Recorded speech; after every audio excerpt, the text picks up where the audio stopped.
Street Fighter 6, Tekken 8 and Mortal Kombat 1. These are not free games. These are full-priced products stacked with deluxe editions, season passes, premium shops and fake money on top of that. And the companies are not starving. Capcom is currently posting record profits for the 8th consecutive year. Bandai Namco just hit record high sales and operating profit. Today, publishers are making billions specifically from in-game spending. So here's the question, if business is already this good, why hide the price? Why use coins, crystals, tokens instead of pounds and dollars? The answer is clinical and insidious, because fake money makes the buyer understand less before they spend more.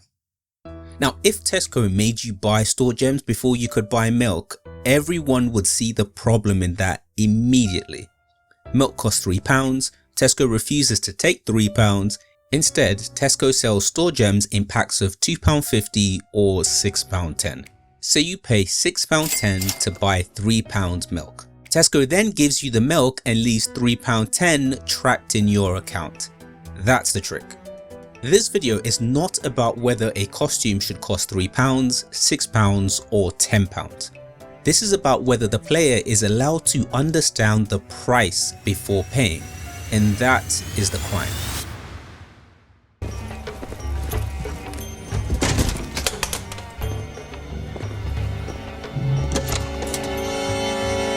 Is this a joke?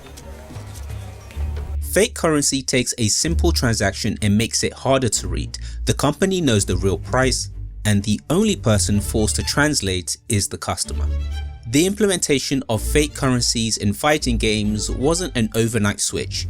In the 90s arcade scene, the transaction was simple and was a pure contract. Hey, you've been specially chosen to receive some really important advanced news. A lot of players think this is the greatest fighting game of all time. The good news is that Street Fighter 2 has kept the arcades packed. Did you see that new move? Whoa! Oh, that was bad! The color and graphics are excellent. Dancing so fast, I play it every day. This is the best. I played every chance I get. I can't wait to play this, man. You had one coin for one match. It was brutal, but it was quite honest. There was no exchange rate and certainly no middleman. The store was that coin slot in the arcade itself. As the system evolved, when games moved to consoles, you paid one price for the whole box. Why is this game worth waiting up all night? Because it's the entertainment system of the future. Not only does it play video games, DVD movies, CDs, but it connects to the internet. And we all know the internet is now and forever. I got here 5 in the evening. If you wanted new characters, you simply bought a new disc a year later. And yes, it was a little bit expensive, but it was fully transparent.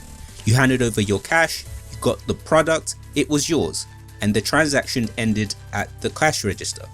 Then we hit the gateway drug era between roughly 2009 to 2012.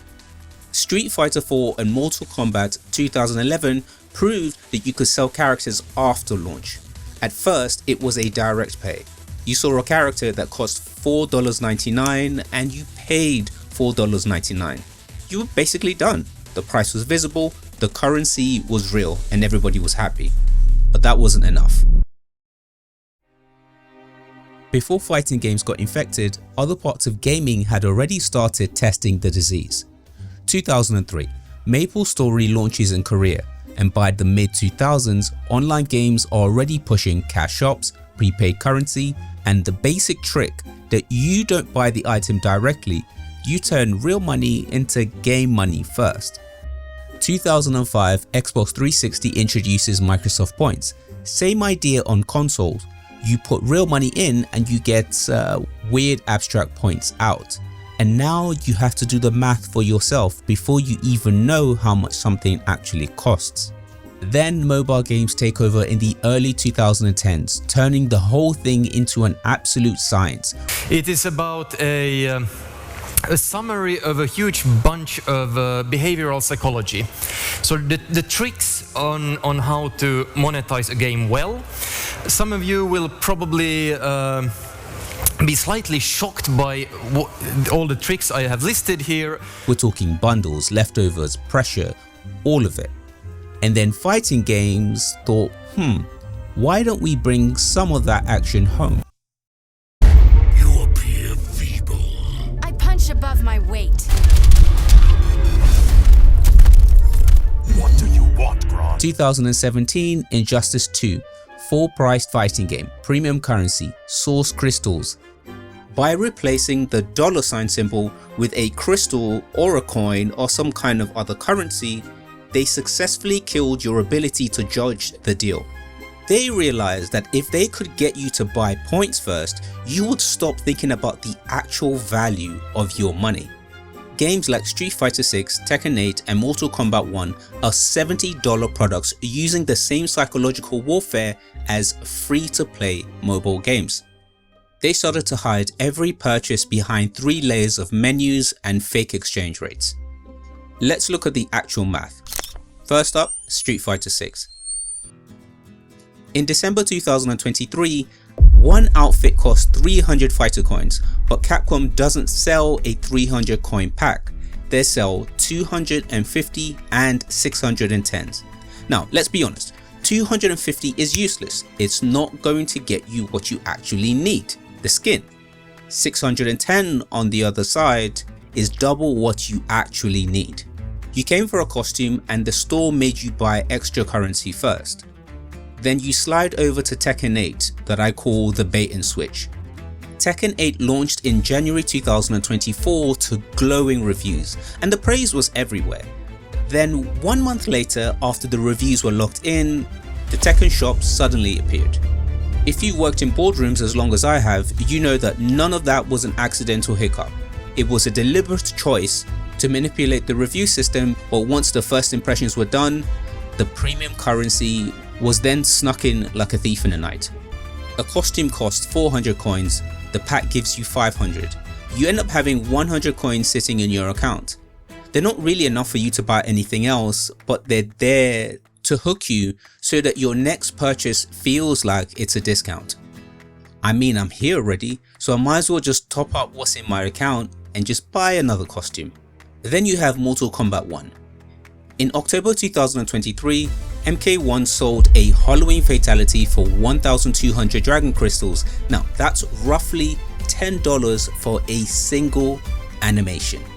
Fatalities are the heart and soul of the Mortal Kombat franchise. Charging $10 for the game's own identity through a fake currency exchange is, as far as I'm concerned, the ugliest showing version of this new disease in the industry. The coins aren't there for immersion or for fun, they're there because fake money changes how spending feels. It's a psychological barrier between you and your bank account. Here are the 5 tactics they use to bleed you dry. Number 1, price hiding. You know what £6 or $6 feels like. You know what it buys in the real world, but 300 coins, oof, your brain has to do the homework to find the value. The delay is intentional and they want you asking yourself, do I have enough coins? Instead of, is this worth my money? Number 2, forced overbuying.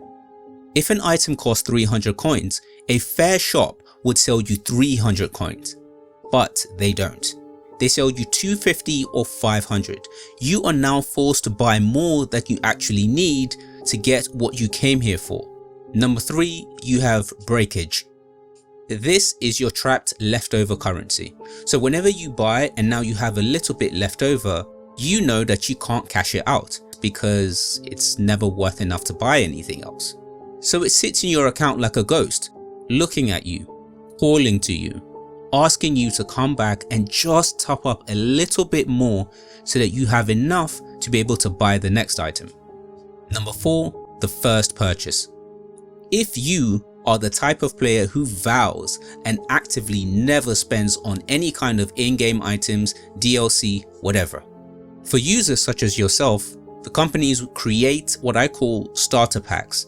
These are cheap, low-risk bait designed to break your non-spender wall. I'm talking music packs, icons, anything that's just cheap enough for you to hit that buy button. And once you've paid even once, the next time is a lot easier.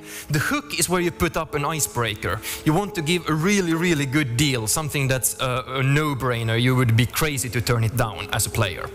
The reason to give a really good deal up front is by making people spend up front, they are also emotionally committing to your game, their retention will go up.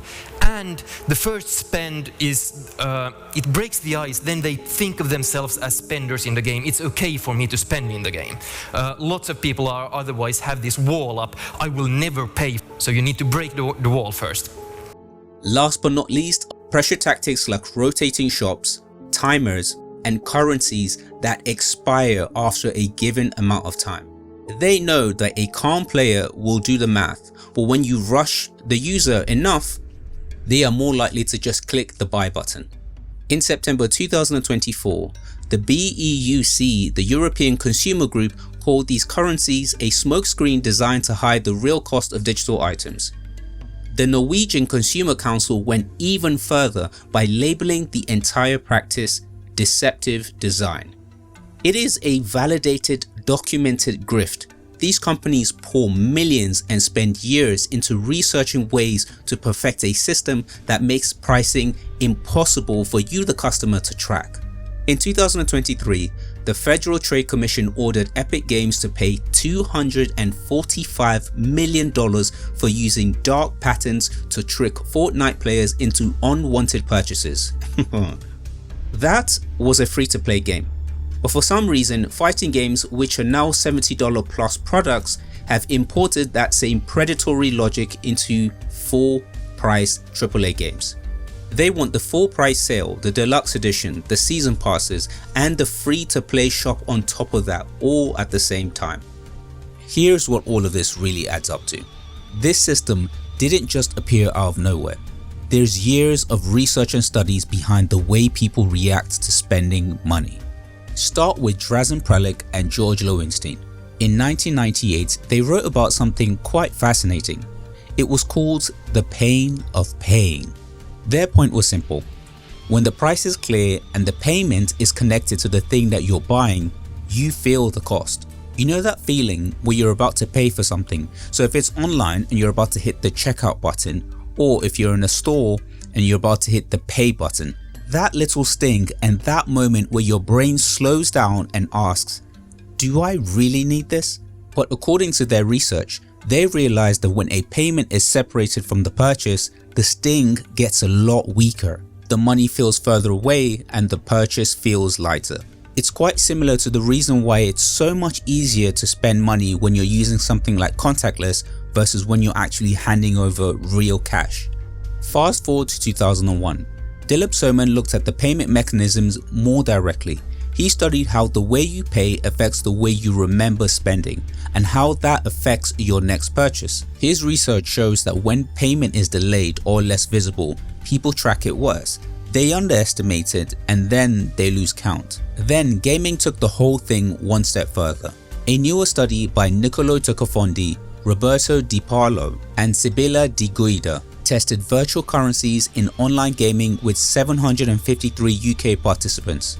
They were looking at loot boxes, but the key point was the currency layer itself, and the results were pretty ugly. People were willing to pay more when the transaction used virtual currency instead of pounds, even when the exchange rate was 1-to-1.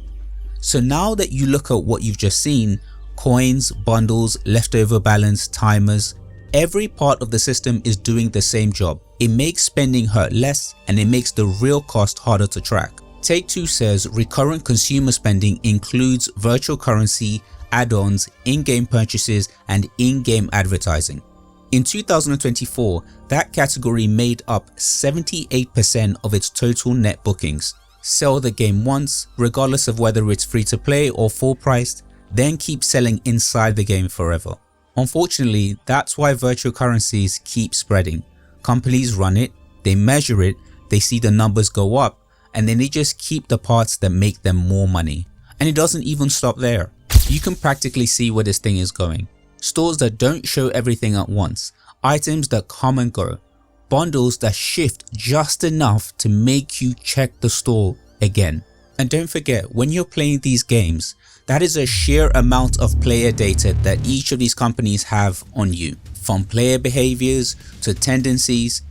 The way you interact with the system tells them so much about how much you are willing to spend, and they can cater all of that directly to you. At this point, these companies have enough information on you just to push you a little bit further every single time. And by the time you realize what it truly costs, you've already paid.